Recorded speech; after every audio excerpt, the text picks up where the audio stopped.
course, finding the right cottage is the most important thing. Oh, yes, we were very lucky.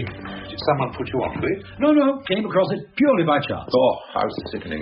We went out for a drive one Sunday afternoon, that's all. Parked the car. It's well over a mile from here, you know. And Yes. the trees, you can't hear us. I know how far it is, my dear fellow. Your primitive trackway did wicked things to my suspension. Oh, well, we had to have that built, you see. Well, you can tell your road builder from me that it might do well for jeeps in Ghana or Mali or some such God-benighted hole, but for the home counties it leaves a lot to be desired. Anyway, it was a beautiful evening, so we decided to go for a walk. We followed a footpath across the fields. Then we saw the cottage, half hidden in the trees. We'd always said that if we ever did manage to get a weekend cottage in the country, we'd make damn sure it really was in the country, not 20 yards from a main road. It's getting harder and harder. All the decent ones get snapped up in no time. Oh, it wasn't much more than a ruin, really.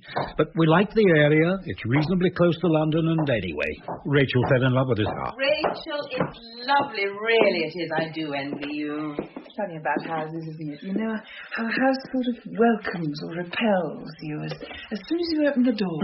We've been looking for years on and off, but Dan seems to think that beautifully decorated cottages just sit there in idyllic surroundings waiting for him to take out his checkbook. Don't you, darling?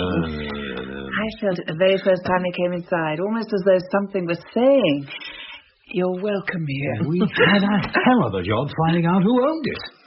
Took my solicitor the best part of 6 months, and then it was the land, not the building. Well, whoever owned it, farm labourers must have lived here right back into the 18th century. Earlier than that? That's what my father said. 10 generations of men who lived on bread and cheese, and now us. He sees it as symbolic. Of what? Oh, he didn't go into details. No, they never do. I suppose you got it for about £50, did you? Oh, a bit more than that. Not too much more, though. It's absolutely typical, you know. These things never happen to me. If I'd bought it, it would have turned out to be a medieval pigsty built on a bog. I think you better have a drink. Oh, I thought you were never going to ask. Did you have the kitchen built on? There was a sort of shed thing, but we had to rebuild it almost completely, and the loo and the bathroom. Well, if you're going to live in the country, even at weekends, you must provide for the creature comforts. I can't bear those dreadful people who lead civilized lives in offices and suburbs all week and then go back to nature and live like cavemen at the weekend. They deposit their dung in piles under your bedroom window, and when they give you a cup of tea, it's full of boiled newts. Don't worry, we're very civilized here. I should have asked you first, Margaret, but Dan was desperate. What'll you have? What have you got? Everything. They've got everything. Campari? With soda. Please. They've even got stereo in the bedroom. And you'll have a sherry? Yes, please, a small one. I hate to think how much it must have cost you. So do I. There was so much that had to be done, you see, that there didn't seem much point in half measures. A mortgage to a quite lunatic extent. But it's worth it, I think. The only thing we can possibly do in the circumstances, Dan, is despise them for the shallowness of their bourgeois values. You're quite right. When you can't afford something, moral superiority is the next best thing. You're at the beginning of a very long story there, Dan, so if I were you, I'd forget it. No, I'll drop it, Rachel. It would depress me even more than it would Edmund, I'm sure. I've got some photos somewhere, how it was just before the builders moved in. Oh. Where are they, Rachel? Can you remember? Oh, spare us, Ed, please. I don't think we could bear it. We'll find them after dinner. I warn you, Christmas with Dan is usually ghastly. You don't know what you've let yourselves in for. Margaret, you're biased. He overeats like a pig at dinner, fills himself up with gallons of red wine, then snores and groans his way through till Boxing Day. It's a memorable experience. Red wine, that reminds me. Margaret, where's the bag? Oh, I think I put it down in the kitchen. Oh, right. What's up with Dan? He's brought a bottle of red wine. I do apologize. Don't apologize. We've got a couple of bottles of Burgundy, but nothing special. Oh, with Dan it'll be very special, I can assure you. Dan is a wine bore. Bring the bag with you, darling. We've got a little present for you, if you don't mind. Ooh. Well, actually, we've got one for you, too. Thank God for that. Now, this, my dears, is a truly magnificent bottle of Burgundy. I know nothing at all about wine, I'm afraid, Dan. Waste it on me. Well, you can take my word for it. It's fantastic. I get it from a little place I know just near Covent Garden. The chap's a friend of mine, and he usually manages all right, darling, that'll do. It's a bottle of wine, that's all. We'll drink it, and it'll taste nice, and it'll probably put us to sleep. My wife is a barbarian. Where did you put the present, darling? By the tree. Yes, of course. It's a grotesque business, Christmas, isn't it? Always strikes me every year. If you're going to start talking about the commercialization of spiritual values, Head, I shall laugh out loud. Oh, just the changes it's gone through. A primitive ritual, then a Christian sacrament. What is it now? The great festival of the belly, and none the worse for that. Here we are. Oh, now what's all this? This looks very exciting. Anyway, happy Christmas. I'm so glad you could come down. It was either that or enduring each other's company for 48 hours, so Oh, a lovely print. 18th century, isn't it? Yes, an original. Yes, I can see. What's the house? Well, that's the point. It's the local hall, as it was in about 1760.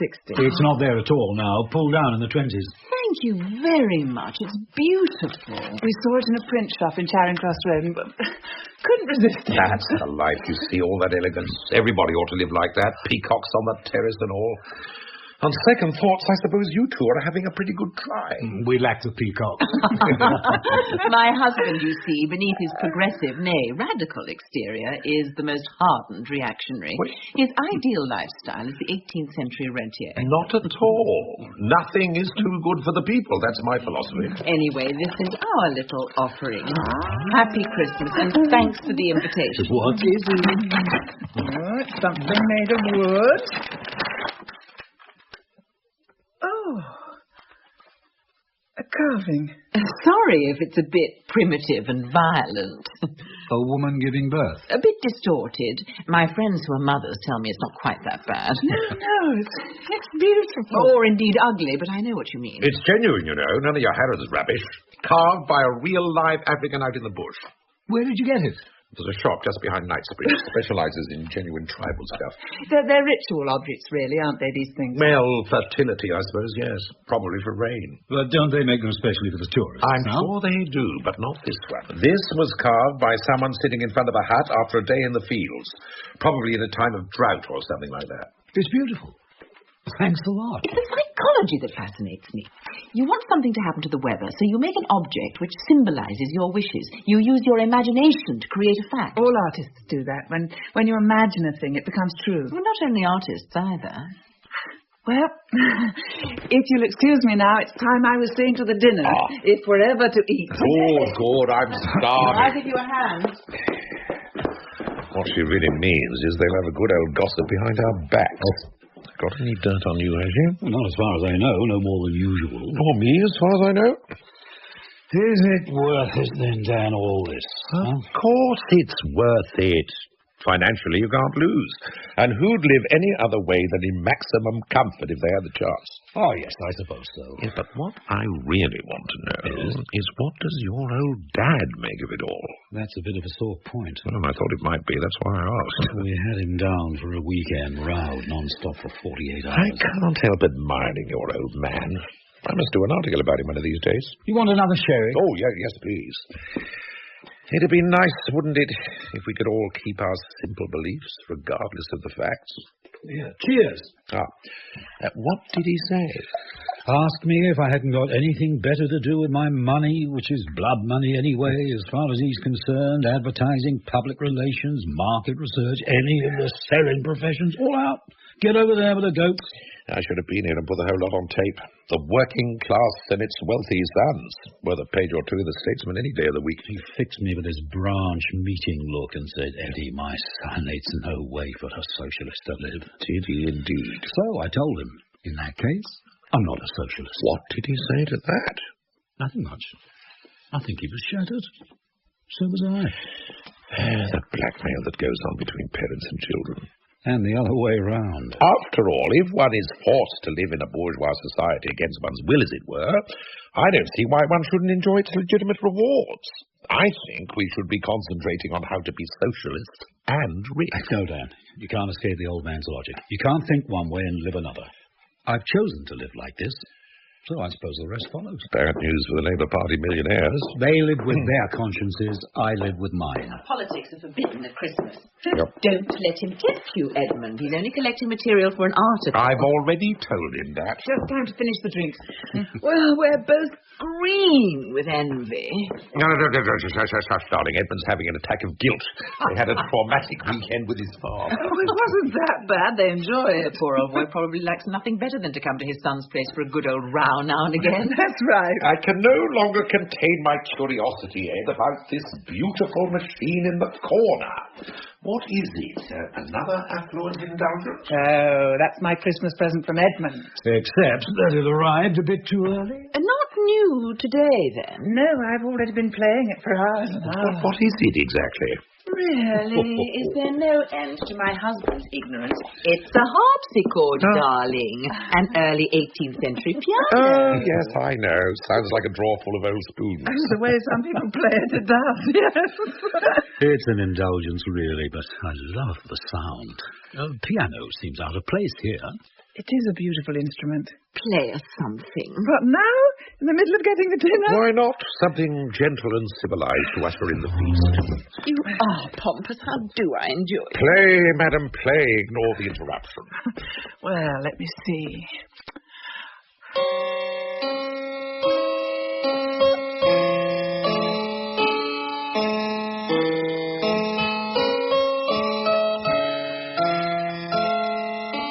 Oh, what a beautiful sound. Just right for the cottage. Small scale, intense. Lovely.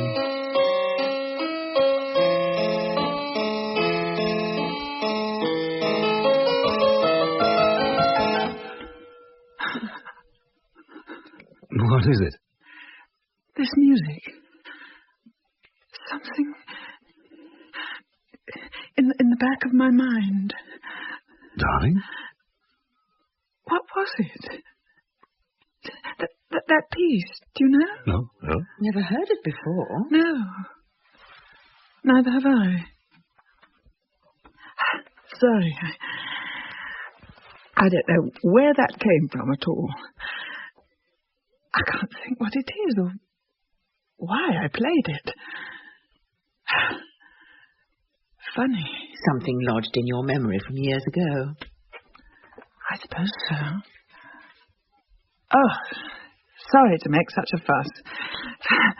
For a moment I was quite frightened. Don't know why. Frightened? Déjà vu. What? Déjà vu. That strange feeling of having said or done something before, or when you recognize a place you're quite sure you've never been to. Happens to everyone. You can't beat him, can you? Always on hand with a superficial explanation. No, it's true. The wires get crossed in the mental computer and it comes up with the wrong answer. You shut up, dear man, or I shall begin to feel embarrassed. Well, I'd better go and get the dinner out. If you'll excuse me. Pour some drinks, darling, and put the lights on. It's almost dark. Wasn't that interesting? I don't know, was it? Oh, yes. The slightest nudge of the irrational elbowing its way into our ordered lives. Oh, you are a journalist, you know. You're a journalist from your bootlaces to the centre of your tawdry little soul. Why the hell I should go to bed with you, I can't imagine. Now, what have I done to provoke such a brutal outburst? Irrational, indeed. Well, what else do you call it? It was something that happened to Rachel that she didn't understand. She's not really like that at all, usually. I mean, she doesn't go in for, well, you know. Otherness, not the world we live in, the world that lives in us. Oh, that's all rubbish, Dan. Just an easy way out for people like you who can't be bothered to think things through. All right, then what really happened to Rachel at the harpsichord? Got the title of a piece of music. But why did it frighten her? That's right. We haven't a clue what went on in Rachel's mind there, except that something did and it caused fear. You won't find anyone who can give you a convincing explanation of it. But that doesn't mean it can't be explained, does it? Don't deprive him of his thrilling little mystery, Ed, or he'll have to fall back on his own intellect. No, I'm sorry, my dears. There's masses and masses of evidence that the mind possesses other powers beyond the rational ones. What powers do you mean? Oh, transference, survival, all kinds of things. Showbiz, darling, pure showbiz. Not at all. There are countless authenticated stories. For instance, of people being separated by thousands of miles being aware of the death of someone close to them. If mind can be projected through space like that, why not through time? Look, haven't you ever stood on a battlefield and felt the presence of the dead? Just imagination. You see a bleak field, and because you happen to know a lot of men died there, you people it with ghosts. There's more to it than that, Margaret, isn't there? It's amply proved, for instance, that the mind can have a positive physical effect. I mean, hysterical paralysis, things like that. But you're proving my point, not his. The whole point about hysterical reactions is that they do have rational explanations. The point is, my sweetheart, that reason alone can't be trusted. It can look at the facts, and because of its own preconceptions, it can come up with the wrong answers. That may be true, but it In doesn't fact, mean... it's particularly noticeable in your case. In spite of all this pretense of rationality, I've never known anyone colour facts to suit preconceptions quite so shamelessly as you do. Why is it that with you, Dan, sensible discussion always ends up with frivolous personal abuse? I lack intellectual fibre, that's all. Thank God for it, too, or life would be unlivable. Oh, it's like being married to Coco the Clown. Ask him a sensible question, he pours whitewash down your trousers. Listen, do you remember that dreadful party game, Nelson's Eye? It always frightened me to death. No, I couldn't bear little girls' parties. I wouldn't have thought that was your scene at all. Very middle class. Oh, well, we rough children were occasionally pulled in to make up the numbers, you know. What's it all about? You're blindfolded, and then you have to touch certain objects and guess what they are. At the end, they plunge your finger into a raw egg and tell you you're poking it into Nelson's blind eye. Still makes me shiver when I think of it. It's a perfect example of what I was saying. And while we're on the subject, I've just thought of an even better one. Sit still, darling, and close your eyes. What? Oh, what are you up to now? Are they closed? Yes? No, I don't think I trust you. A blindfold will be better. Oh, what? Oh, Dan, what's going on? One of the uses of a neck scarf. Now, stay there for a moment. What's he doing? I don't know. Oh, the trouble with Dan is he got to the age of 30 and then started going backwards. God help me when he's 15. Eyes still closed? Yes? Right. Keep them closed. And Edmund, you say nothing. Just watch. Dan, what are you doing? I have in my hand an open razor. What? An old-fashioned cutthroat razor. It's very, very sharp. You'd never believe what some married people get up to. Quiet, concentrate. I'm coming very close to you, and with this open razor, I'm going to cut open your cheek. Oh, are you? Charming. Getting closer. The razor's wide open.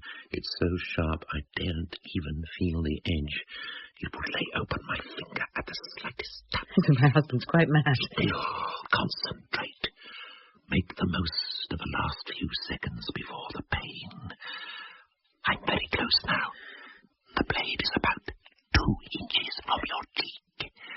Can you feel how near it is? Dan, what is this? I told you, with this razor, I'm going to cut your cheek open. An ice cube melting, no damage done.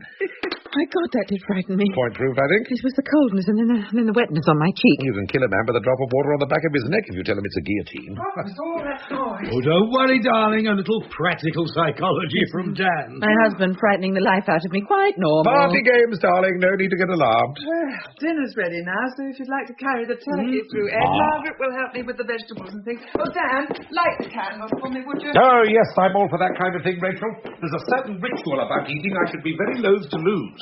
I admit it's difficult to feel very close to the Great Spirit, opening cans of luncheon meat and fruit salad in a kitchen full of washing up. But when it's turkey with all the trimmings, the candles are absolutely essential. Here we are, then. Oh, good God, that's not a turkey. It's an ostrich. Oh, please, darling. Would you like to sit here, Margaret? Dan, you here? You've gone much too far, Rachel. Really, you have. I warn you, I'm a terrible pig. I shan't leave any of this. I've already made your excuses. My dear, have you noticed the carving light neatly on the dish? A little idea of the architect. It can't be a socialist with a spotlight over your carving dish.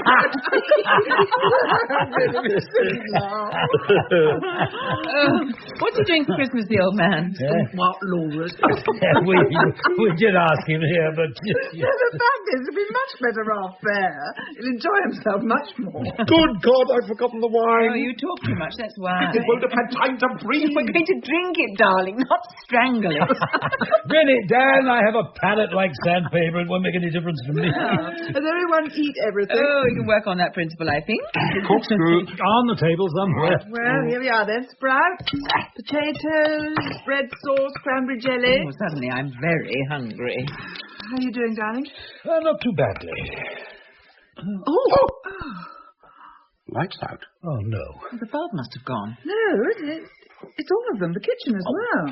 How about that for timing? Oh, must be a few. Sorry, everyone. Don't fret, dear man. No harm done. It's rather nice by candlelight. My dear fellow, we'll all wait for you, and I shall save you the first glass of wine. Oh, I'm sorry about this. Don't apologise, Rachel, please. Just as we were about to eat. The whole thing is so beautifully prepared. A few seconds delay is only going to put a finer edge on our appetite. Would you mind carving, Dan? Oh, well, if Ed wouldn't mind her spotlights and that. Then we can begin as soon as he's changed the fuse. Oh, you're not going to inflict the Master Carver Act on us, are you?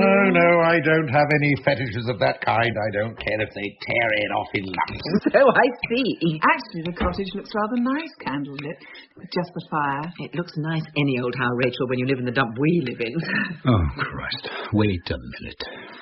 We could never do it, you know, Margaret, not even if we had the money. Stereo. We have a talent for creating shambles and discomfort wherever we go. Every house we live in ends up looking like a bourgeois refugee camp. All dead. Magazines, dirty underclothes, and half-full cups of last week's coffee. It's all horribly true. Try the phone. We had a candlelit evening here a week ago. I played to Ed for an hour, and then we read and sat talking. It was lovely. I bet. Oh, no, this is too much. Is everything all right? No, it isn't. What's wrong? Looks like we've got a disaster on our hands. Sir? That bloody electrician. What is it, darling? What's wrong? Just about bloody everything. It's not the fuses, they're all okay.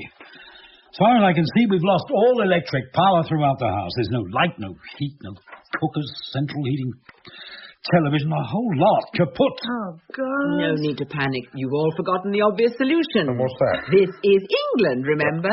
What happens every year as soon as it snows, or one or two people put their cookers and heaters on at once? A power cut. Correct, a power cut. Either that, or the government has decided to teach the unions a lesson.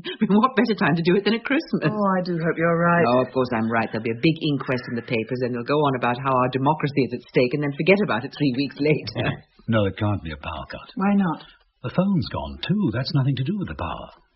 Oh, well, don't worry, darling. It doesn't matter. I haven't finished the pudding or the coffee. We've got enough food here to last a month. You wait till I see that bloody electrician. 6 months it's been done, that's all, and you can imagine how much it costs. Darling, if the heating's gone as well. The fire will keep us warm, Rachel. Don't panic. I'm very sorry. I'm afraid this has spoiled everything. But not at all. The dinner's cooked to perfection. And there's gallons of wine and brandy and stuff, so we won't miss the coffee. Well, it's very kind of you to say so, but... Let's forget about all minor inconveniences and eat this fabulous meal. I think I'll get some candles out. Don't let the dinner spoil. Yes, It'll take a minute. I'd rather get it done now before we all start falling over each other. I'll help you. Ladies, finish the serving. 50 minutes now, I shall begin to get the giggles. The sight of Dan trying to be helpful is almost more than I can bear. I suppose we could make coffee in a saucepan on the fire. Oh, I wouldn't trust him with a candle. He'll burn the house down. Society determines consciousness, Ed. That's what the Marxists say, but they've got it all wrong. Technology determines consciousness these days. Same thing. Put your two over there. During the last batch of power cuts, we spent whole evenings reading novels aloud to each other by oil lamp. Do you know anyone who wants a beautiful modern cottage, all mod cons, except that none of it works? This is becoming a very moral tale. See how our civilization hangs by a thread. Throw a few switches and we're back in the dark ages. Voila! Genuine candlelight. I don't understand it. What's that? If it were a power cut, the phone should be working. It's not conceivable that the phone and the electricity should have broken down simultaneously, surely. Of course it is. A large pylon could have fallen on a telegraph pole. You lack imagination, Edmund. That's your trouble. Now, come on, let's eat. Is everything all right, Ed? Well, you can see enough not to fall over the furniture nowadays. It's very good for us anyway, all this. Gets us into practice. What for? The great breakdown when it comes. This is the latest hobby horse. What great breakdown? When all the machinery finally grinds to a halt and we all go back to the land like our forefathers and plough and dig and re-establish our spiritual kinship with the earth. Sounds ghastly. No, it'll be jolly good. The non-technological society. They'll still have journalists, of course. Oh, don't be taken in, Ed. He had a 10-minute radio program on Ivan Ilyich, and now there's no stopping him. Well, it hasn't happened yet. I hope not. So, let's eat now, shall we? We'll start the ball rolling with this bottle of wine.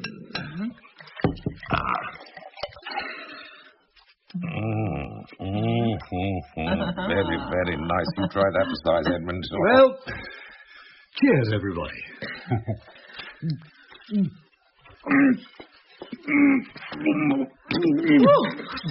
Whatever? Darling. Oh. Look what you've done to the table. Must have gone down the wrong hole. No. What's the matter? It's not wine. What do you mean it's not wine? Of course it is. It's blood. What? It's blood. It is, it's blood. Don't be silly. It is, it's blood. Taste it. I'll get a cloth. Well, we'll see.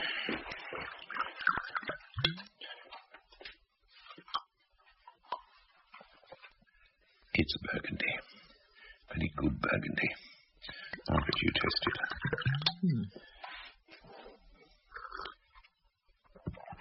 Burgundy.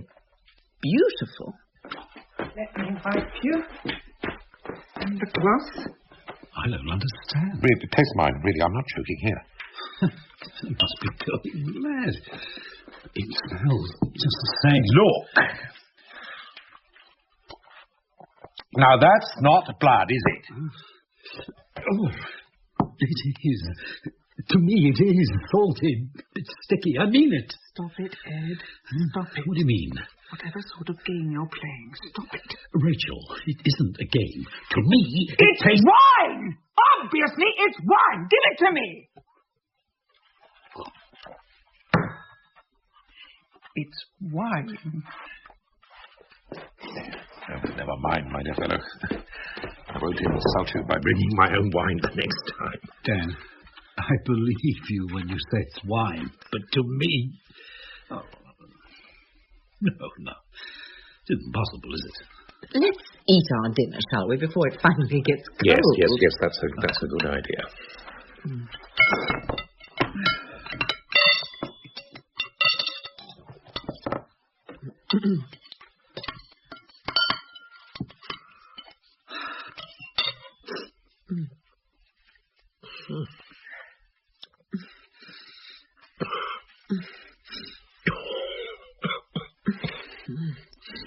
Oh, God. I'm sorry, darling. This is a very hot turkey. It's the meat. It's the meat, too. Madras style, and then some. Oh, God. Have you stuffed it with chilies and pepper seeds? Don't worry, Margaret. I recognise a practical joke when I see one. Vintage blood and a bird that tastes like acid. Just an ordinary turkey. I cooked it just as usual. Oh, my God, I think you poisoned me. What's happening? Rachel, Dan. Oh, it's burning me. Water. Drink lots of water.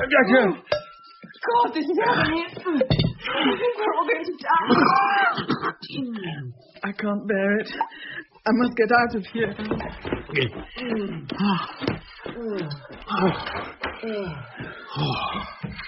It's going off. Oh, that's better. Oh, yes. Me too. Oh, Thank God for that. Take deep breaths. That helps. Listen. Can you hear music? I can hear it. yes, I can hear it too. It can't be. Where's it coming from? Rachel, upstairs, she's turned the radio She on. can't. It's a mains radio, not a battery. Listen to it. What? Don't you recognize it? No? Wait a minute. It's the music Rachel plays. That's right. Where's it coming from? The air? Where did the pains come from? With me, it's almost completely gone. So suddenly. Yes, with me too. It's very strong. How I imagined taking poison. Was it like that with you? Burning as I swallowed the meat. No, it's gone. So is the music. Listen. Nothing at all. Silence. Rachel's coming back downstairs. Darling? Did you hear it? Or am I going mad? We heard music.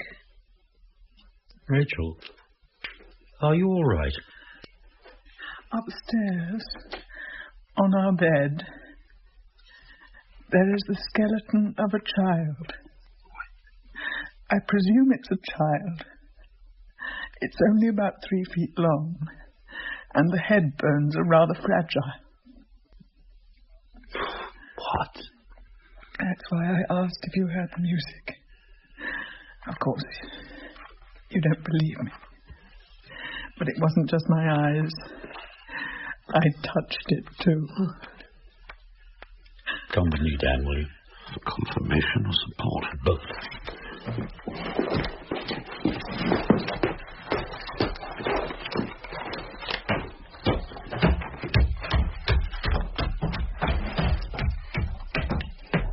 You heard the music then? Yes. I hoped it was in my head. Did you recognize it? Yes. Did it come from the instrument? No, it didn't seem to come from anywhere. From the walls, almost. That means it's something to do with me. Why do you say that? The music came to me first. I played it before I knew it. I'm the one. I don't see why. We all heard it. I'm very frightened, Margaret. Are you? I was frightened by the pain, but I'm not frightened now. Interested, really. Mystified. I can feel something. I can't describe what it is, but it's something dreadful. Well, I've always been a skeptic. I don't see any good reason to change yet. You will. See, when you think about it, it's a bit like a sideshow at a fair. All those cheap tricks and stunts catch your imagination easily enough, but if you go round the back and see the wires and pulleys that make them work... This isn't like that, believe me. It's a black hole beginning to open inside me. I can't control it. Well, I don't feel at all like that, and it's no use pretending that I do. Whatever it is, I'll be convinced when I understand it, not before. Rachel? Yes? Rachel, there's nothing in the bedroom. Nothing? Nothing at all. Everything's just as usual. There's been nothing on the bedspread. It's quite smooth. We even put our hands on it to be sure. My eyes saw it, and my hands touched it. It still had some milk teeth, with the new ones growing underneath. What's going on, Dad? Margaret? Something very strange. I feel quite all right now, though. Yes, so do I. Not hungry anymore. No. No trace of the pain? No, none. It went. So suddenly. Yes, that happened to all of us. But none of us tasted blood except Edmund. No. And now this upstairs. I didn't imagine it. I looked for quite a long time, and then I touched it to make sure. It was a child's skeleton, about 3 feet long, with bits of clothing lying on the bedspread. I really did see it. No one has suggested you didn't. Equally, though, we didn't see it. But we've all felt or seen something, haven't we? Edmund, the blood, the rest of us, the food, the pain that just disappeared, and the music, and now Rachel, this. And all of us, the house. What do you mean? We've all experienced the failure of all the machinery in the But house. that's perfectly straightforward, simple mechanics. Is it? What are you implying? That the whole thing, the power failure included, is some kind of mass hallucination? Can you suggest anything better? The clocks are still dead and so are the lights. If it's mass hysteria, something our four minds are creating between us, we're still under its spell. Nothing's been right since the lights went up. Before that, the music. There must be some kind of rational I explanation. don't need any explanation. I just want it to stop. If it's a form of mass hysteria... How can it be? Look, we're four sane and mature people. We know what we're saying and doing. Do we, though? We think all the lights have failed, but maybe they're on all the time. Maybe they're blazing across the fields for miles. If you tasted blood and Rachel saw a dead child on the bed, that's just as possible. So that we've lost all distinction between what's really happening and what's imagination. Well, how else can you explain what's happened in the last 15 minutes? And these delusions have come from somewhere. And if not from our own minds, then where? Listen, if what you say is true, then what we need to do to reassert reality is to get out of here. And if necessary, separate. Break whatever mental chain is binding the four of us together. So I suggest we get into our cars and drive away to some nice crowded hotel where there's dancing and an MC and they're all playing silly and innocent Christmas games. So that we dissipate whatever it is that's been deranging our perceptions here. I think that's a good idea. Yeah. What? The car was opposite this window, wasn't it? Quite close. Yes, why? I can't see it. I can't see any dark shapes where the hedges and trees are either, or even the grass under the window, but I can't see anything at all. Let me see. It's never absolutely dark, is it? There's no such thing as absolute darkness. There's light coming from this room from the candles. It ought to reflect on the bonnet and the headlights. There's nothing. It's like a black curtain. Dan, give me a hammer the front door. Right.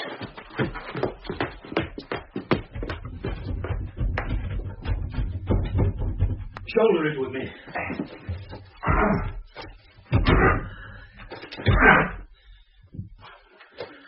It's not going to open, is it? No, it's not. This window's the same as the bottom of the sea. We're caught in here. I know it. Something has got us trapped. Dan, look at the upstairs window. I'll try the back door. Okay.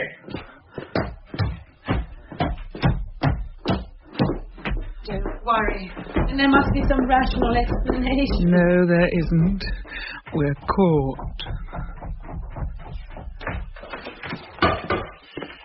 Black as pitch, nothing at all. And the back door's the same as the front. So that's that. We stay and sit it out, whatever it is. Well, if it's some kind of mental force that's holding us here, let's see if it'll stand up to a hammer. I shall have a brandy, I hope. These windows are made of perfectly ordinary glass, nothing special, bulletproof or reinforced. The brandy's okay. So a hammer should do the trick.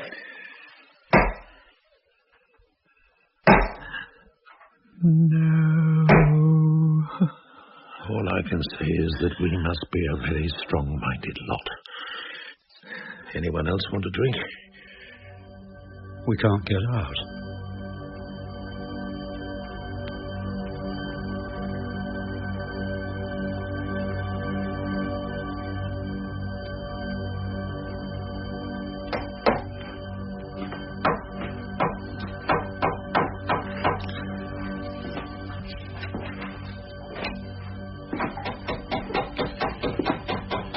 Is he doing? Trying to see if it's possible to knock a house down from the inside and failing. Of course he's failing. And logic should have told him that without all that noise. It is a little bit low on logic at the moment. Panic might be a better word. Well, there's only for you to be so superior. You're as scared as he is. Oh, I'm sure we're all terrified, but we do take it rather differently, don't we? You stand there mouthing nonsense about logic, whereas I, being a fatalist, withdraw into a stoical calm. Edmund tries to smash his way out with a cold chisel and a hammer, and Rachel walks up and down. No, you talk superficially and incessantly and guzzle other people's brandy. It's a bit like the Titanic, isn't it? Ed runs screaming to the captain and pleads for a lifeboat, while I lean on the rail like an old coward, dropping witticisms into the rising waves. Is that what you call them? I wish he'd stop banging. It won't make any difference. Well, he's had a go at smashing out all the window frames, violently assaulted the chimney breast, tried to take all the doors off their hinges, and hammered himself silly at the ceiling in a vain attempt to get out onto the roof. Any minute now, exhaustion should set in. And what will it take to shut you up? Oh, don't get scratchy, darling. Keep your cool. Spare us then for 5 minutes, please. You don't mind me chattering on, do you, Rachel? Yes. There is something. Now the banging's stopped. What? Something. A noise. I can't quite hear it yet. Can you hear a noise? No. What sort of noise? I can hear Edmund coming downstairs. No, something else. Not that. It's no good. Nothing will budge. Well, if you can't break a window with a hammer, Ed, you certainly won't knock your way through a brick wall. How do you know? How do you know what I can do till I try it? It's a reasonable inference. To hell with reasonable inferences. If there's a way out of here, I'll find it. There isn't. There's just one other possibility. What's that? The fireplace. The old chimney's blocked, at least the full width of it is. But if I take the hood off, there's still probably enough room to get up the flue and out onto the roof. I'll have to put the fire out. Oh, now, wait a minute. Look. What? It's the middle of the winter.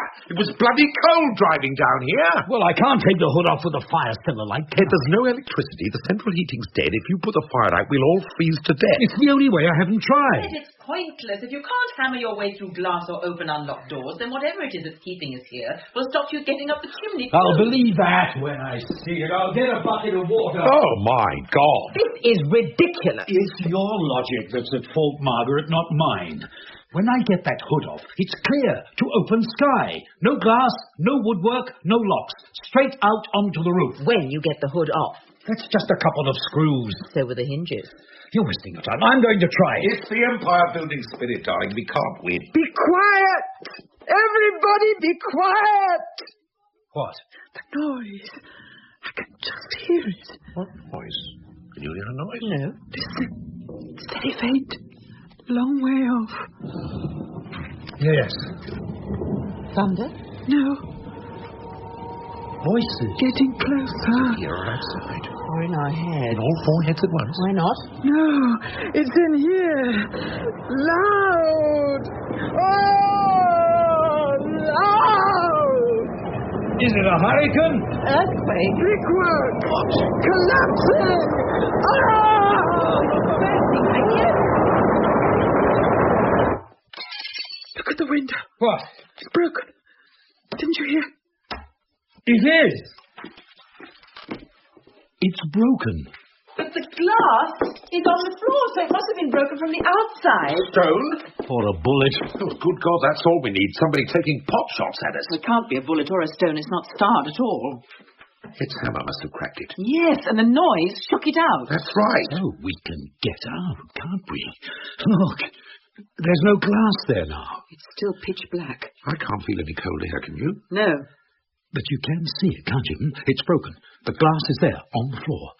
So the blackness, that must be the night Come air. on then, Ed. The honour is yours. There's just room to get your hand through. I can't. What? There's something in the way. What? No. Can you feel it? No, I can't feel anything, but I can't get my hand through, not an inch. QED. It isn't the night air. What? There's no moon. No? Nor any stars. No, it's still pitch black. Where are we then when there's no moon and the stars have gone out? We're here, in our cottage, where we've always been. Yes, we're in the cottage, but that isn't the night air. Well, then, what now, Ed? You're the commander of this little expedition. I don't know. How about putting the fire out and climbing up the chimney? Oh, for God's sake, what's the point of sneering? Do you want to stay in here? Not in the least, but I know when I'm beaten. Well, I'm not. Not by a long way. I admit I do have a rather low surrender threshold and am prone to total collapse the moment the pressure is on. But as a tactic, I can recommend it. It does have the virtue of leaving your opponent completely bemused by the ease of his victory. What opponent? Listen, supposing we try to work out what's likely to happen next, there may be some kind of... Supposing nothing does. What? Supposing nothing happens. Supposing that dreadful noise was the last of it and now we just sit here. After all, we've just had a very effective demonstration that we're not going to get out of here by any natural method. Something's bound to happen sooner or later. Why? Well, because... A totally unjustified assumption. Perhaps this is the end now, just the four of us, and time and silence. And the house. All right. Calm and rationally, let's work it all out. It's a waste of time. Why not just sit back and enjoy it? After all, in a sense, we're privileged. We're experiencing something that's probably unique. Inside the house, several extraordinary things have happened that we can't explain except by suggesting that we're all sharing the same hysterical delusion. I'm glad I married a rationalist. I always knew it would come in useful. But now, the house itself has become part of the delusion. We look through the windows and see nothing, and some inexplicable force keeps the doors closed. The same force keeps us inside even when a window is broken. The house itself. What do you think is beyond those walls, Dan? Do you think it's the two cars and a patch of grass with a track leading to the main road, or is it something else, just space, perhaps? If it's just space, your rationality is wearing a bit thin. What time does your watch say? 5:30 it stopped. Edmund? 5:30. Rachel? 5:30. So does mine. So does the electric clock, and I bet you every other clock in the house says 5:32. That must have been the time when the lights went out. So, everything stopped at 5:30. Or started. Everything? And I wonder what time it is now. For a rationalist, you're getting pretty fanciful. I prefer to wait and see before venturing into the realms of science fiction. It's the house, I'm sure. It all began when the house ceased functioning. The machinery, not the house. It may be that the house is functioning perfectly well. I think we've been selected. What do you mean? Chosen in some way, the four of us. What for? Something nice, I hope. No, I don't think so. Oh, well, we don't achieve anything by getting all intense and visionary about it, do we? I mean, what we need to do is to keep our eyes open and our minds at full stretch. Our antennae, you mean? You look at Rachel sitting there. She's got all her receivers working at full power. It's nothing to do with intellect, what's registering on her. You want to believe it, don't you? That's what it is. But I don't. I want to know. If it is something to do with the house, it can't be the house on its own, can it? And what's that supposed to mean? Personally, I've always thought that houses were places you lived in, not malevolent spirits. It must be us as well. Us and the house together. I certainly wouldn't enter into a conspiracy with one to lock myself inside it. Don't you see what I mean? The house is crucial. It must be. It's some coordination or coincidence between the four of us and this place. Oh, really, Ed? It's getting ridiculous, isn't it? I don't see why. If we don't stick to what has actually happened and what we know, if we start indulging personal fantasies... It isn't fantasy. Then we'll very soon lose whatever sense of reality we might have left. You yourself said it. The house itself has become part of our hysterical delusion. Yes, I know, Ed, I said that, but it was just a wild hypothesis, that's all. Does anybody take it at all seriously? All right, then. Hard facts. Did you have pains in your belly or not? Yes, I had pains in my belly. Did you hear the music? Yes, I heard music. And can you get out of here now? No, I can't get out. So, what are you going to do about it? I'm going to sit down here and drink brandy and wait till the morning. Morning? What makes you think it's going to get light out there? That isn't night outside the window. All the clocks have stopped, all the watches too. So what time is it, Dan? Can you tell me the time? No, I can't tell you the time. How long will it be till morning, then? And how long has it been since all these things happened? 2 hours or 20 minutes? Calm down, Ed. There's no need to get worked up. Oh, yes, there is. I'm going to get out of here some way or another. I'm not going to sit on my bum with a brandy in my hand and wait and see what happens. There's some loophole in the argument, something that will make it all clear. If you've got any better ideas, I'd like to hear them. No, Ed, we haven't got any better ideas. And I'll tell you another hard fact, too. What's that? If it is some combination of the house and ourselves, well, I've been here with Rachel dozens of times. We've had friends here for the weekend. But you, Dan and Margaret, you've not been here before. Well, that's charming of you, Ed. Are you trying to say that all this is our fault? Not your fault alone, no. Oh, that's jolly decent of you. But you two are the new element in the situation. So it could be something about you and us together. And if we want to get out of here, I think we better sit down and examine ourselves and the situation between us rather honestly. Well, I was briefly a member of the Communist Party, Ed, when I was at college. It's probably that. Take it seriously, Dan, please. I begin to take it seriously when you insist in turning the whole thing into a ridiculous joke. What do you want us to do? Sit down and drag out all our little peccadillos and misdemeanors till a sepulchral voice booms out, "He's the one!" and drags one of us down to hell like Don Giovanni? No, of course I don't mean that. Retribution went out a long time ago. If there's one thing we've learned this century, it's that the biggest crooks usually get away with it. I didn't say that. You know I didn't. Why must you turn everything into a joke? It's a hopeless task, Ed. Even if it were feasible, the number of possibilities is enormous. No. It's a simple answer, I'm sure. Something logical we haven't spotted. Why be so arrogant as to assume an answer? It might be one of those stimulating mysteries like the Mary Celeste, where no one will ever know. Dan, why must you be so infuriatingly flippant? After all, you were the one talking about all this earlier tonight. Was I? The submerged energy of the mind and powers beyond the rational. Games with ice cubes, darling. Oh, yes, all that. The world that lives in us in spite of us. That'll teach me to keep some control over my party conversation, won't it? That's what happened, you see. You've hit it, Dan. Have I? The world that lives in us. How would it be if that world in some way took over? If the inner world and the outer world changed places? Complete disaster. My day-to-day life is shambles enough. My inner life is total chaos. Mine's rather vicious. All the old scores I could pay off as part of the natural order of things. So that the ordinary external world becomes subservient to the world of dreams and desires. That's it, you see. It's us. We've done it. We've projected something in ourselves out of ourselves till it's become fact. You said exactly that, Margaret, about the African carving.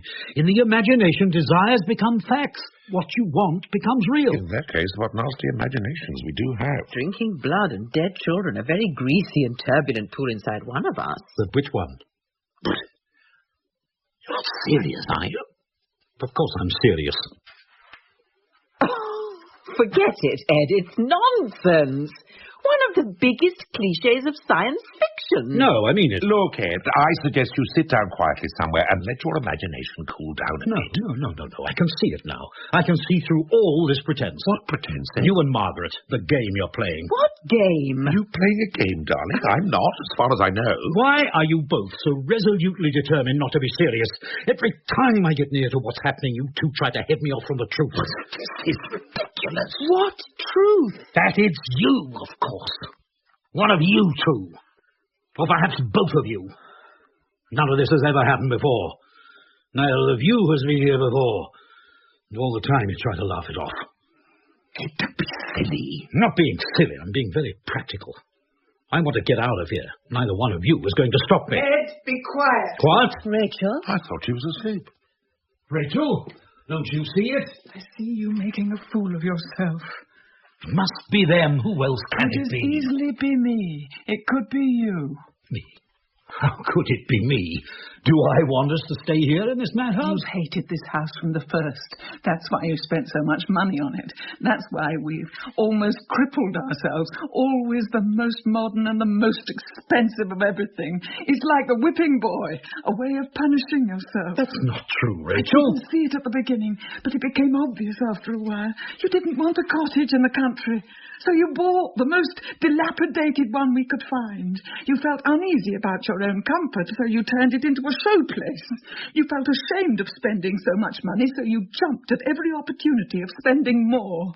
You're still not at ease here, so you keep inviting people down in the hope that they'll convince you. Don't say any more. Now your own guilt tells you it must be your fault. Punishment inflicted on all of us because of you. But you can't bear that, so you lose your temper and turn on your friends. No. It's very simple and rather sad to someone who loves you. Do you really think of me like that? I understand you. I know how real it is and how much it hurts. But I can't let you make a fool of yourself by savaging our friends. What can I say? There's no need to worry. No offence taken. We can truthfully say, I think, that we are all under some strain. We should leave one another alone. We've done nothing. What? It's not what we've done, what we are. What do you mean by that? What we are. I ought to apologize. We take it as read.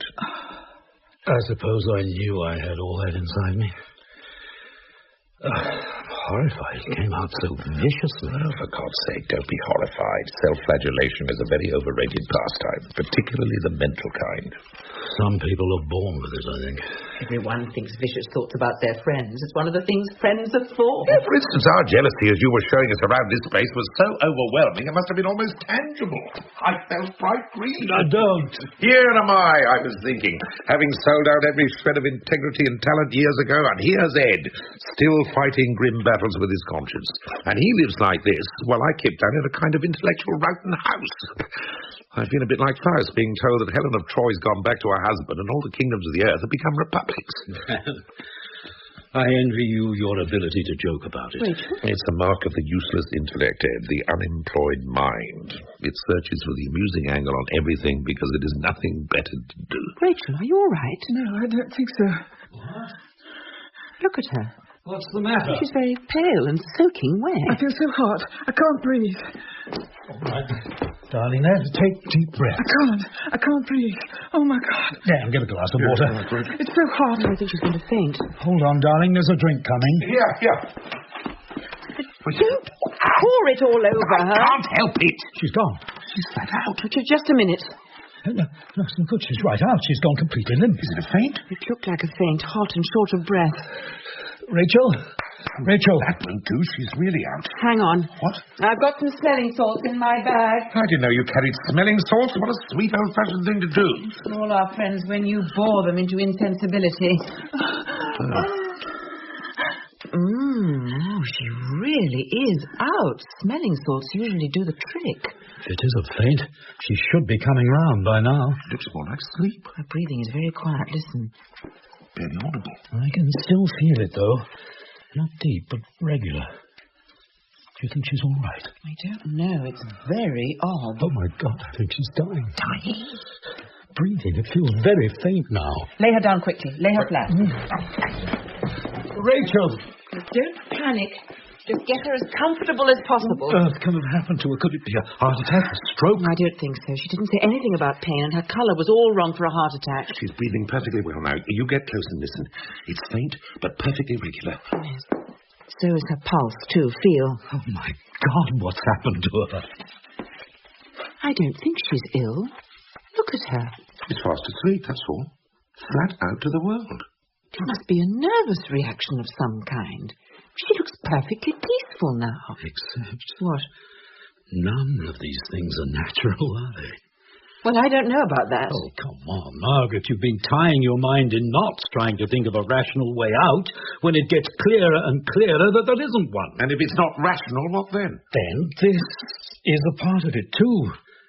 Perhaps it's the beginning. The beginning of what? Which of us will feel short of breath next, and then go unconscious all in a few seconds? Who will be the third one? And what will the last one do with three of us sleeping and only himself or herself awake? Oh, that's absurdly melodramatic. No, it isn't. Don't you feel a kind of terror closing in? Like ice building up all round us? Ed, you have a talent for histrionics that has lain dormant all these years. But it's perfectly plain what has happened. Rachel, after a period of high nervous excitement, including a row with you, has fallen into a deep and refreshing sleep, and jolly good luck to her. It ought to be perfectly possible to wake her up then, by shaking her or shouting in her ear. No, I wouldn't do that. Why not? It's always bad to startle people from sleep like that. If it is sleep. Well, I think we're all becoming victims of Ed's obsessions. When I said that, you laughed at me. I don't mean supernaturally, Ed. Nothing could be more prosaic. Fathers and sons. All those inherited burdens we carry to the graveside, then pass on to our children with a wicked little smile. I don't know what you're talking about. I think you've got your old man shut up in a cupboard somewhere, and he's putting the evil eye on us till you let him out. Is it me, then? All this? Have I done it? No, you haven't, my dear man, and that's the point. Margaret and myself, you see, being of the most crystalline and unclouded conscience, we tend to assume the best, not the worst, which is why I suggest you stop lacerating yourself and just let things happen for a bit. Regard them with appreciation or amazement, but don't necessarily assume they're directed personally at you. And now I have a quite revolutionary suggestion to make. What? Let's all go to bed. Then when we wake up, it'll be Boxing Day morning, and we can all have a huge breakfast, because by then we'll be starving. Dan, that is a very good idea. It's like marital rows or worries about your career. When they happen in the middle of the night, ignore them, because it all looks quite different in the morning. So, where shall we sleep? You can, if you like. I'll stay here with Rachel. Well, I certainly don't intend to sleep upstairs, Ed. Because of the room? What? Where Rachel saw the child. Oh, no, I've forgotten that. No, it'll be freezing cold up there without the central heating. It's getting cold enough down here. We'll make up a marital couch by the fire, shall we, darling? It'll be like returning to my earliest youth. I had my first meaningful experiences on hearthrugs. Not with me, you didn't. You were still at school. So was I, come to that. Where are the blankets, Ed? They're in the room, too. There's a built-in blanket cupboard opposite the bed. Well, if you don't mind me pinching a candle, I'll go up and get them. Shall I come with you? No, if I want any help, I'll call you. To carry the blankets, I mean. Margaret's as tough as old boots, you know. That's why I adore her. Rachel's still asleep? Exactly the same. Strange, but very sensible in the circumstances. I wonder if she's dreaming. It'd have to be pretty exotic to cap this. You're right about me, Dan. And Rachel, of course. Right about what? The legacy I get from my father. Not only you. It's a bit much to be loaded with a Puritan conscience when you're not a Puritan. Oh, my dear man, half the population could say the same thing. They all proclaim their intellectual freedom and moral liberty. And just behind their shoulder comes this grim-faced chap with a black hat and white collar. Where's yours, then? In my case, he shriveled. You need to preserve some moral sense, or the poor bugger starves to death. I don't believe you. Don't deceive yourself into thinking that I'm very good-hearted under this glittering exterior. I tried to comfort myself with that thought till I was nearly 30.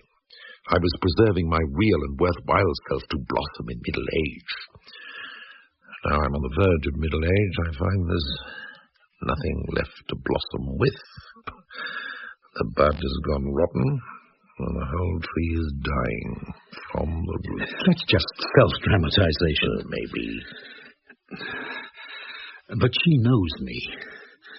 All my evasions and self-deceptions.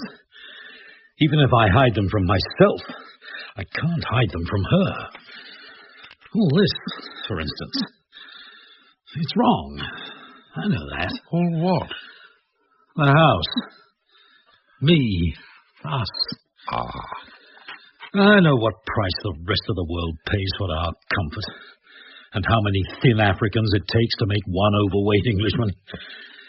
And that knowledge is the beginning of damnation. Fruitless, Ed. Fruitless luxury. Luxury? You don't intend to do anything about it any more than anyone else does.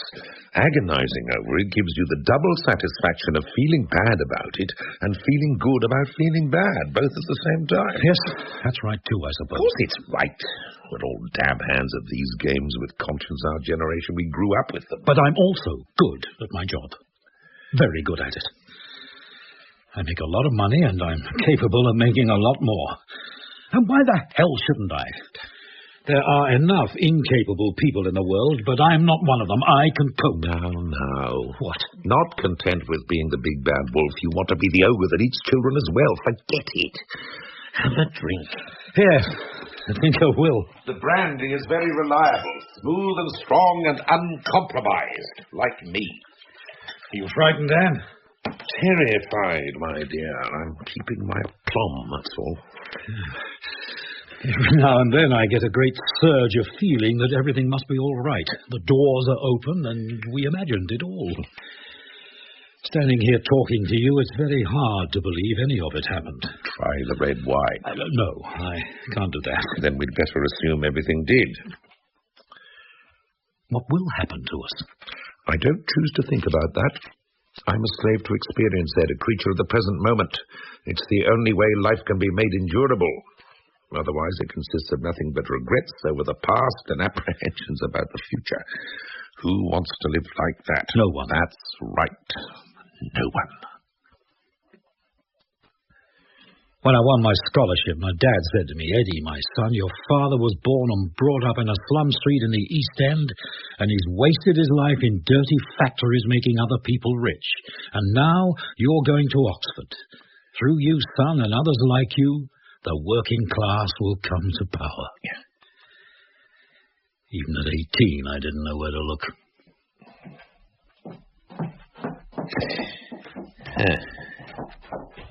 Sounds like she made it. Hello, darling, all well? Yes, all well. How's Rachel? Just the same. Here, take these. My arms are breaking. Good God, your hands. What? They're freezing like ice. Yes, of course they are. It's cold up there. You're shaking like a leaf. All right, then I'm shaking. What happened? Nothing happened. I got cold. I think something did. All right. I was scared out of my wits. Are you satisfied? But nothing happened. I saw nothing. I touched nothing. Nothing happened. But you were scared. That was my own fault. My imagination running riot, that's all. And why the hell can't we be adding machines? Just get the facts and store them, and that's that. Why the hell do we have to dramatize everything? Tell me, darling. It was nothing. I was alone. In the dark. There were shadows and noises, and I was scared. Noises? What noises? Breathing. Breathing noises. And it was me, obviously. I was listening to my own breathing, and it frightened me. Tell us what happened. I just went upstairs to get the blankets. The candle didn't throw much light, but I could see. I found the cupboard and I opened it. The bed was behind me. And then? I felt I wasn't alone. There was someone else, other people in the room, and that's when I heard the breathing coming from the bed behind me. What sort of breathing? Difficult. Laboured. It couldn't have been you, then. I turned round, and of course, there was nothing. I stood there and said to myself, all right, Margaret, this is fascinating. You're going to stare this one out, whatever it is. So I stood there with the blankets and the candle. But then... What?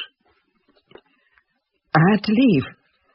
I had to get out of that room. Dear God, rather you than me. And it was my imagination, Dan. It was my imagination. What else could it be? I think that's a question we don't ask anymore. Look at Rachel. Good God.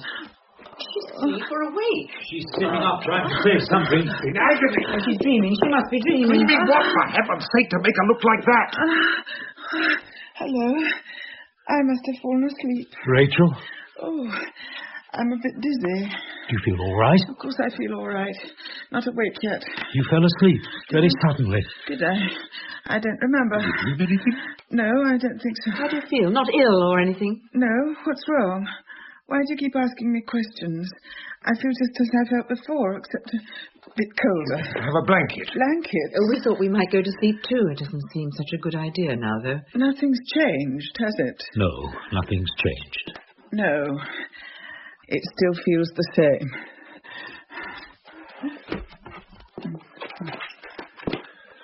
So what now? God knows. Perhaps we all go crazy. After all, what's happened? Rachel fell asleep on the sofa, and I got frightened in the dark. Is there any reason for panic? There were other things, if you remember. Yes, dear, I remember. Shall we make up this bed, then? If you like. Not in front of the fire, though. That would be a little too antisocial, even for us. Just a minute. Look. What? Look at her. Rachel, what are you doing? Doing? I'm not doing anything. Walking round the room like that, touching things. Oh, am I? I didn't notice. I still feel rather dizzy, actually. Sort of claustrophobic. Claustrophobic? Shut in. I don't know. Come sit down. Oh, yes. It's a good thing we've got the fire. Oh. Shut in. She can say that again. Oh, that's better. That's nice. When you were asleep, did you feel anything? I mean, did anything happen? What can happen when you're asleep? And you didn't dream anything? I can never remember dreams. I'm fine now. Just this dizziness from waking up. Oh. So there. She doesn't remember. Give in gracefully, darling. You can't expect to find a rational answer where none of the laws of reason apply. That's just an assumption on your part. You've always been a great one for that.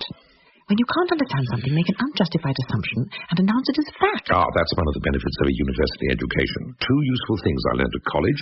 Whatever you say is true if you say it authoritatively enough, and don't worry if you haven't read the books everyone's talking about because they haven't read them either.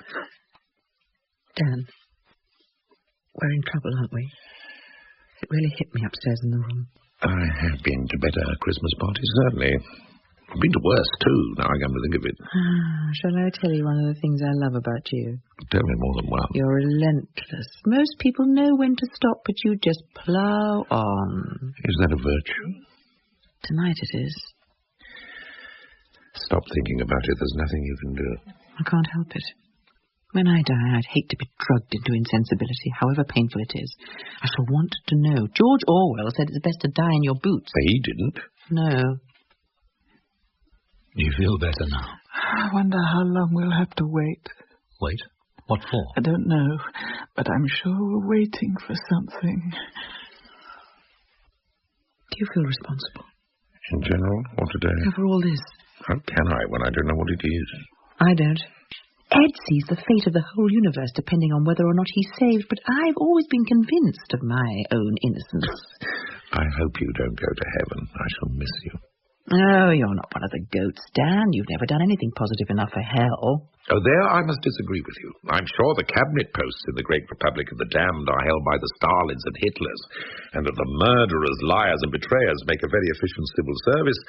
But your average goat, the rank and file of the underworld, I'm pretty sure that he's made up of shallow nonentities like me. Don't say that. People say that self-knowledge is the greatest virtue, but they always assume that when you make a thorough search of yourself, you're bound to come up with something interesting. Great wickedness or sanctity or talent. It takes real self-knowledge to recognize that you're just mediocre, but you don't feel strongly enough to get out of your chair about anything. The question is it my fault? Or have I been dumped in a world where there's nothing left for an honest man to feel strongly about? There's a shallow question for you. Give me time and I'll think of a suitably shallow answer. Do you feel deeply about me? I can't answer that. It's no good, Dan. You can't just sit here doing nothing. You can't, Ed. I can, perfectly easily. Now, wouldn't it be lovely if the lights just came on without any warning, and we could all just sit down and eat our Christmas dinner? Incidentally, is anybody at all hungry? No. We ought to be by now, whatever time it is. I was starving just before we sat down. Why not try it again? What? The turkey. We've all been sitting here waiting for something to happen. Perhaps it's wearing off. Do you fancy a taste? Not much, do you? Don't worry, my two heroes. I'm quite willing. But if I collapse groaning again, I shall expect you to pick me up. Margaret, are you sure? For experimental reasons, if no other. Now, there. A rather succulent piece of breast. Well? Very nice. No pains? No pains at all. I'm not hungry enough to enjoy it, but it tastes good. Did we dream it all then? No, before it happened. This time, it didn't. What does it mean? It might mean that whatever was happening isn't happening anymore. And that we can get out? But what are you waiting for? Do you want me to try all the doors and windows too? Come on, back door first. Margaret. Come here. Come here. What's the matter? I don't know what's happening to me. At one moment I feel myself and then... What? I can't say what it is, but it's something other. I feel it in my body. Something's coming. What do you mean something coming? Something's coming here. All right, then, let's try upstairs. I don't think so, Edmund. It frightens me. I can't control it. Listen, Rachel, when you woke up, what happened? I felt dizzy. I had to get out of there. There was no room. No room? Oh, yes. Something's happening now, Margaret. Whatever it is, it's beginning. I'll tell you what happened, Rachel. You sat up on this sofa and you looked terrified. What was happening to you? What were you feeling or seeing? It was horrible. I couldn't stay in that room. I had to get out. What room? You were sitting here. Well, that's happened. Well, there's still the front door and the windows. The windows are just the same. Look, the black as whatever it is out there. No way out. No, my darling, no way out. Oh, God, there must be something we can do. Something's happening to Rachel. I don't know what it The is. question is, do I care anymore? Wait a minute, I've just remembered something. What? The photos I took of the house. Don't think I'm very interested in photos just now. If it's something to do with the house, where did I put them? No, don't look. Leave them alone. Two sets we took, as it was before we started and as it is now. Photos of the house? Darling, where the hell are they? Coming closer. I can feel it. It's almost here. These doors, Dan, help me. Then two separate folders. What is it, Rachel? What's coming nearer? I can't explain. It's in my stomach. Tell me. Try to tell me. Here they are. Two packets of prints. What is it that's coming? Where is it coming from? Yes, it's here. Here in the house. What? Those are the before ones. You see, that's how it was. The metals and the fat all rotted and overgrown. The choice has been made, and now it's beginning to work. What choice? What has been chosen? Us, the four of us, we have been chosen. Oh, my God. Look at this one. And this. These should be the modernized pictures. They're not. No. Dan, I didn't take these pictures. Even the landscape looks different. The trees are in different places. It's almost as if... And this one, look. That large house in the background, about a mile and a half from the cottage. It's the hall. Same as in the print you gave us. I thought you It was pulled down in 1921. God, no, I don't want to. I don't want to. What, Look, that's the cottage. Yes, but different. There's someone at the window. It's a woman. A dark-haired woman with a shawl. Yes, a dark-haired woman with a thin face and a shawl. How does she know? Rachel? She's doing it again. Moving around the room. Touching things. Walls. Don't say anything. Just watch. First, I must describe my situation. The cottage is more than 100 years old and needs repairing. When the rain is very heavy or goes on for a long time, the thatch leaks or becomes soggy and everything is damp for days. The walls are lath and plaster and badly decayed. The plaster has crumbled in some places and you can see daylight through the slats. I try to cover those places with sacking as I do the windows. There has been no glass in them for as long as I can remember. Where does she mean? Here, surely. How can she mean here? My own position is desperate. I try to keep my mind clear as far as I can in my fevered condition, but the pain in my stomach is mostly very bad and sometimes reduces me to screaming and groans when I can do nothing but despair. For myself, I suppose I could bear it more easily, but when the children cry out and moan and beg me for food, I feel I will run mad with anger and bitterness. It brings murder into my heart, and if I could, and it would help them, I would willingly do it. But what can I do now? Nothing. I can do nothing at all. Dear God, she's in such pain. There's nothing we can do. Just watch. Oh, no, there's nothing more to be done now. Nothing more now. Just the waiting and the pain. The children have cried themselves to sleep and we are all too weak to move anymore. I can only sit here talking to the walls and wondering how long it will be. What children? Just listen. Go on, Rachel. We can all hear. If I could write, I would put it all down in a book so that the whole world should know what they've done to us.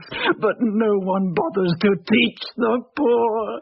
So even that comfort is denied me. But I have to speak. I have to make it known, even if only to the bare walls. Who is it speaking? No, just listen. I, Sarah Jane Mulby, born a Christian, age 26, a married woman, but now a widow. I'm lying here on a straw mattress with my 2 children, Robert and Jane. There is a little water, but nothing to eat. We have none of us eaten for well over a week at least. I don't remember when. Here, in this house. Listen. My husband, Robert, was a hard-working man, not sparing himself when there was farm work or anything else to be done, and we were all happy till the bad times came. The people had to leave for the town, and many houses in the village stood empty. There was no trade and no work, till bread became too dear to buy, and then there was none at all to be had. The squire told us that there was no more work, and we must fend for ourselves. And the parson told us to pray to God. We did pray. We prayed to him day and night. But the food got less and less, and my husband was in despair. He took to going out at night, and some nights he'd bring back a rabbit or a hen or even a lamb one time, and we managed to live for several months that way. But the gamekeepers got stricter. A man in the next village was hanged, and there was no more game to be had, with half the country living on it. A man came one night, a stranger with a book in his hand, and he talked to Robert till dawn. They spoke angrily and cried out so that I heard it, and the children stirred in their sleep. Then, the next night, Robert went out with the man and some others, and he didn't come back the next morning. And I heard that there were fires in the fields. The ricks were burning, and the squire's barn had been burned down, and that my Robert had been taken by the soldiers. Rachel, darling. No, you must let her finish. I went to the assizes. I saw my Robert in the dock with the other men, looking pale and ill. I was praying for transportation, but it was death. I cried out to the judge that we were all starving, and what were we expected to do without food? But the judge spoke grandly about property and rights, and I was dragged from the court. I took the 2 children to see their father hanged. I told them to remember what was done to him, so that they should grow up to avenge his death on all the wicked men responsible.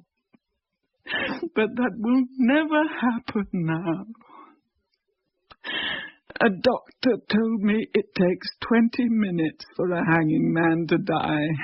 I stood there all the time, without taking my eyes off his poor face, giving him all my love to help him bear that terrible death. He moved a little at first, but gradually became still. But I waited over half an hour to be quite sure. None of us cried, not even the children. Barbarians. That evening I tried to see the squire, but they chased me away and said my husband was a criminal. I crept round the side of the house, hoping to go in and tell the squire of my children's hunger and ask for his mercy. When I got to the window, I could see them at the table. The squire was there, and his brother, the parson, and his sons. There was a side of beef, and several roast chickens, and cakes, and pies, and bottles of red wine. And in the corner, the squire's daughter was playing music, a sweet, melancholy tune, while my husband lay dead, and my children were crying for food.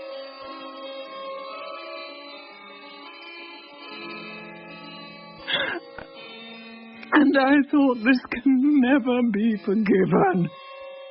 No circumstances, no degree of self-interest, not even ignorance, can ever excuse this feasting and dancing while on the same planet, in the same village, people are starving. And I knew then that I was beaten, that where there was no conscience, there was no hope, that there was nothing to be done, that this wickedness and injustice was too great a monster for me to grapple with. I came home and closed the door, and since that day no one has bothered to open it again to see who may be inside. Here she means. She means here. I used to believe in God, but this world is men's work. I recognize it by the bloodstains. If God still sees us, he sees us with despair. Like Pilate, he shakes his head and washes his hands, unable to save us. I know we will soon be dead now. The worst pain is over, and my bodily weakness is almost comforting, like the beginning of sleep.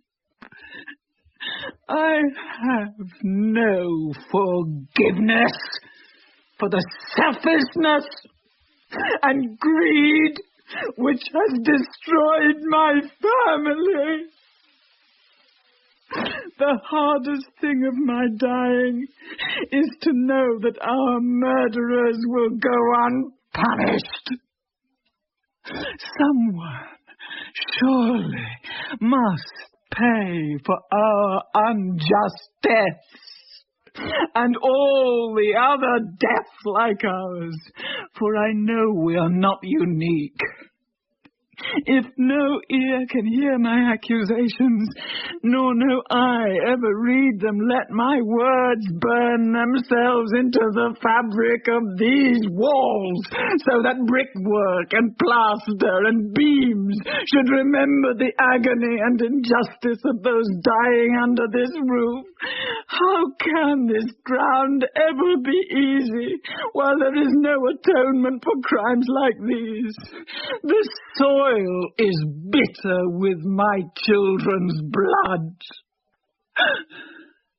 I can't say any more. Just this cry against injustice from the dark centuries. Jane is dead now, and Robert is in a deep sleep from which he will never wake. I can't speak any more. I shall need all my breath to face this starvation that is slowly draining my life. While we sleep in our paupers' graves, let someone, somewhere, remember us. The chosen four. Rachel! You're right. She's dead. No, she isn't. She's still breathing. Rachel, my darling, are you all right? we must put out all the candles. Why?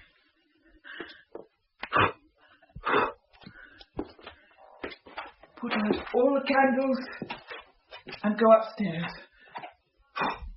Why upstairs, Rachel? Because she's there, lying on a straw mattress with her 2 children, where our bed used to be, under the cracked walls and the leaking roof, with mice running between her feet. The children are stiff and still, with their fragile bones protruding, and their skin like paper. She's half sitting up against the wall. She wouldn't die on her back. Her eyes are open, and the expression on her face is not an expression of peace. Follow me. Shall we go? I don't think we have any choice. Hold my hand, Dan. I'm frightened. Don't be afraid. I told you we were privileged. Yes, and I understand it now. Now, I understand it.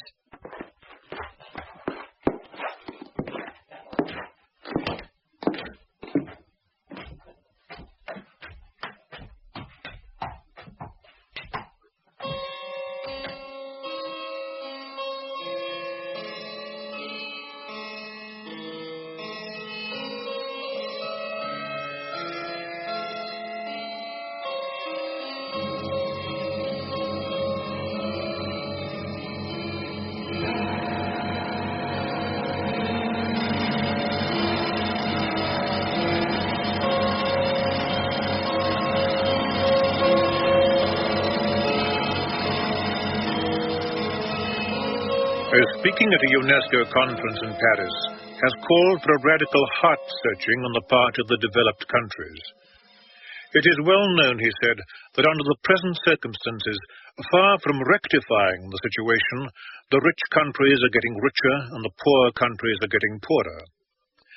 How much longer are we prepared to let this situation continue, he asked the assembled delegates. Finally, news is just coming in of a bizarre Christmas tragedy. In a remote country cottage, 4 apparently healthy people in their late 30s have been found dead. An air of mystery surrounds the story at the moment, said a spokesman at Scotland Yard. But foul play is not suspected. The 4 bodies, when found, were in an extremely emaciated condition. And although the house was full of food and drink, and a sumptuous Christmas dinner was laid on the table, almost untouched, all 4 people appeared to have died of starvation.